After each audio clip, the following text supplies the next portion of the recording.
Assalamualaikum warahmatullahi wabarakatuh. Perkenalkan, nama saya Muhammad Fahmi Hidayat dengan nomor induk mahasiswa 18 14 10 185. Di sini saya akan menjelaskan analisis transaksi syariah di Indonesia. Pasar modal merupakan tempat berbagai macam instrumen keuangan jangka panjang yang diperjualbelikan. Dan menurut Darmaji, bahwa keberadaan pasar modal akan meningkatkan perekonomian masyarakat atau perekonomian suatu negara dengan adanya pendanaan sebagai modal dari suatu perusahaan.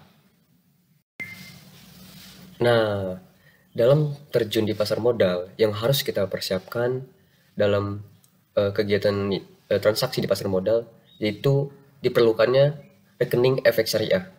Bagaimana sih cara membuat rekening efek syariah itu? Nah, habis itu yang pertama, pilih perusahaan sekuritas syariah apa yang bagus untuk kita. Dan itu bakal jadikan tempat untuk transaksi kita nantinya. Dan yang kedua, yang perlu dipersiapkan dalam pendaftaran ini yaitu KTP atau paspor. Yang kedua, buku tabungan. Nah, ini halapan depannya aja. Dan yang ketiga, itu ada NPWP, kalau ada ya. Dan yang terakhir, itu materai. Nah, selanjutnya, kita siapin nih, dana setoran awalnya. Harus siap, kita mau ada uang berapa, itu dijadikan dana setoran awal. Selanjutnya, pembukaan rekening efek syariah. Nah, pembukaan rekeningnya itu, satu, kita datang ke tempat sekuritasnya itu. Kita isi formulirnya, kita tanyakan kepada si teller yang ada di situ, apa saja yang perlu diisi. Habis itu, biasanya kita suruh isi email juga. Nah, kita cek email sebagai verifikasinya di situ. Habis itu, store dana kita ke RDN di situ ya. Nah, biasanya perusahaan-perusahaan yang efek syariah itu menawarkan suatu aplikasi, biasanya ada tuh. Nah, di aplikasi itu kita akan bertransaksi syariah. Nah, setelah itu bisa tuh kita langsung berinvestasi. Itu kalau kita datang langsung ke tempatnya jika offline. Nah, ada kok cara untuk pembuatan rekening syariah itu dengan cara online. Nah, biasanya kita harus mengunjungi website dari perusahaan sekuritas tersebut. Dan selanjutnya sama seperti yang offline, kita harus mengisi formulir juga. Habis itu kita cek email dan mendownload dokumen-dokumen yang perlu kita persiapkan. Selanjutnya itu kita cetak dokumennya dan kita isi dokumen formulir tersebut. Dan habis itu kita bisa kirim kembali dengan cara kita men-scan formulir-formulir yang tadi yang sudah kita isi. Habis itu kita cek email sebagai verifikasinya. Habis itu kita store dana kepada RDN tersebut dengan sejumlah yang kita inginkan. Dan jangan lupa download aplikasinya sebagai tempat kita untuk bertransaksi tersebut. Habis itu kita mulai berinvestasi. Pembahasan selanjutnya yaitu menjelaskan perbedaan dari rekening efek, rekening dana, dan rekening tabungan syariah. Nah, langsung ke yang pertama aja deh, rekening efek. Rekening efek itu biasanya digunakan untuk penyelesaian transaksi efek berupa kewajiban maupun hak nasional, serta untuk menerima hak nasabah yang terkait dengan efek melalui pemegang rekening. Dan selanjutnya itu rekening dana.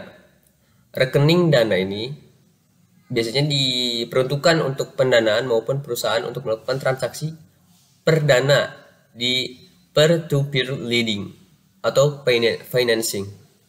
Dan yang terakhir, rekening tabungan syariah.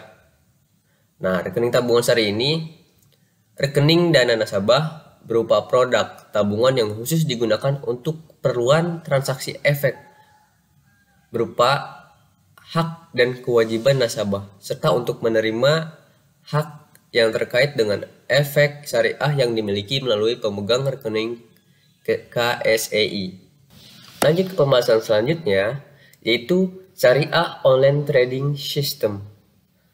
Syariah Online Trading System ini merupakan sistem transaksi saham syariah secara online yang memenuhi prinsip-prinsip syariah di pasar modal. Fitur dalam sistem trading online ini itu satu, hanya saham syariah yang dapat ditransaksikan. Kedua, transaksi beli saham hanya dapat dilakukan secara tunai. Dan yang ketiga, tidak dapat melakukan transaksi jual beli saham yang belum memiliki atau short selling. Dan yang terakhir, laporan kepemilikan saham syariah dipisah dengan kepemilikan uang. Dan selanjutnya, itu ada manfaat syariah online trading system. Yang pertama, dengan adanya transaksi ini, kita bisa memangkas atau memudahkan dalam memperoleh keuntungan karena kita tidak terhalang oleh jarak dan waktu. Dan yang kedua itu, ada investor akan semakin mudah dan nyaman dalam melakukan perdagangan saham syariah. Yang ketiga, dengan menggunakan online trading system ini, maka investor itu dapat bertransaksi sambil melakukan pekerjaan lainnya karena tidak mengganggu pekerjaan lainnya. Dan yang keempat, itu online trading akan meningkatkan jumlah investor karena jangkauannya luas. Ya, tentu karena jangkauan luas. Karena ini online jadi bisa menyebar ke segalanya. Dan yang terakhir, online trading ini juga akan menurunkan tingkat kriminalitas dalam bidang penipuan karena sistem bekerja secara otomatis tanpa melalui perantara broker. Next, pembahasan selanjutnya yaitu order transaksi saham syariah. Order transaksi merupakan perintah investor untuk melakukan penawaran jual beli saham syariah.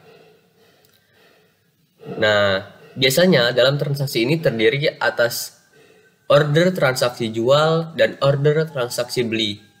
Order transaksi jual atau order transaksi beli ini perintah investor untuk menawarkan saham syariah yang akan dijual pada harga tertentu.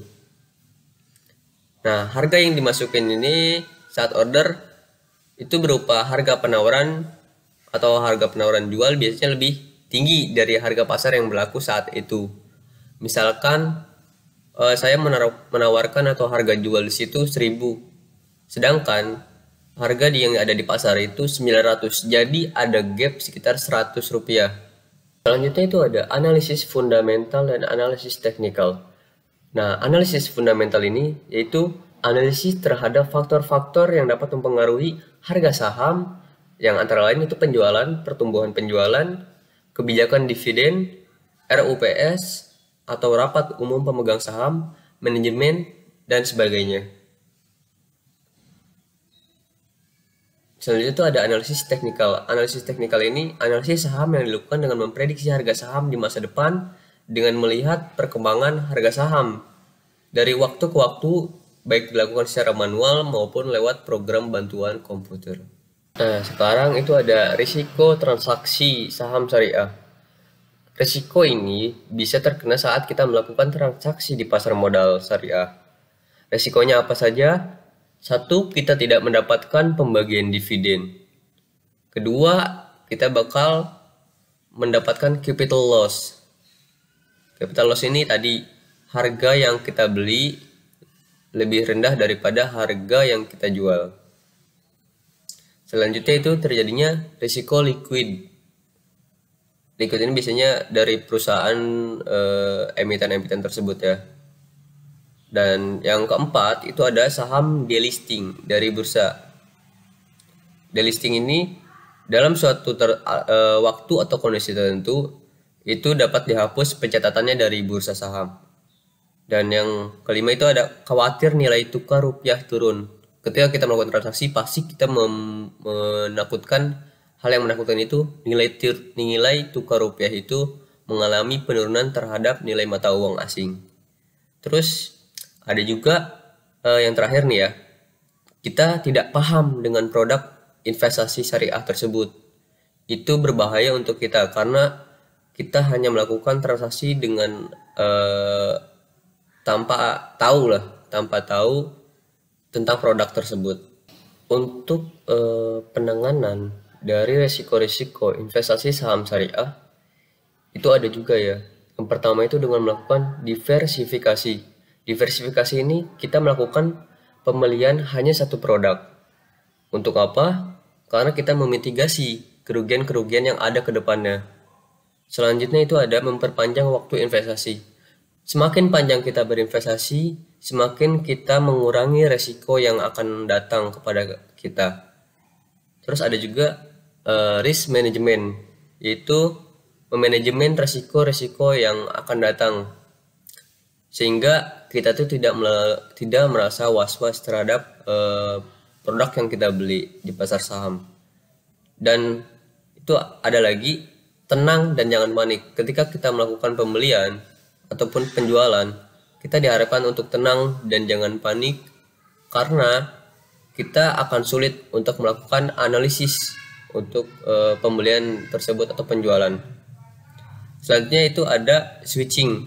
Nah, ini juga salah satu cara untuk meminimalkan resiko-resiko tersebut. Kita bisa menukarkan produk yang A dengan membeli produk B sebagai ganti dari produk A tersebut. Baik, mungkin itu saja pembahasan yang saya sampaikan. Kurang lebihnya mohon maaf. Wabillahi taufiq wal hidayah. Wassalamualaikum warahmatullahi wabarakatuh.